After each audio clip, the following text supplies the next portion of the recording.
Malakas ang usap-usapan sa showbiz circle na ang veteran actress at tinitingalang kontrabida ng telebisyon at pelikula na si Gladys Reyes ay malapit nang pumasok sa Kapamilya Talent Management Arm na Star Magic.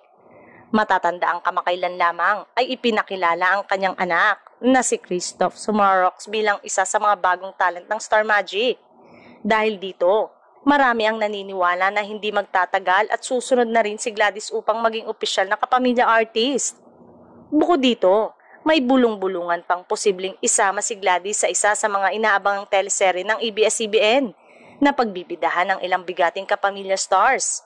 Kilala kasi siya bilang isang aktres na hindi lang basta kontrabida kundi mahusay ding maghatid ng emosyon sa mga dramatic at challenging roles. Kung tuluyang mangyari, malaking dagdag puwersa si Gladys sa hanay ng mga artistang hawak ng Star Magic, lalo na't patuloy ang paghahanap ng mga network ng dekalibring actress na makakasama sa kanilang high-caliber project. Sa ngayon, ay wala pang opisyal na kumpirmasyon mula kay Gladys o sa pamunuan ng Star Magic.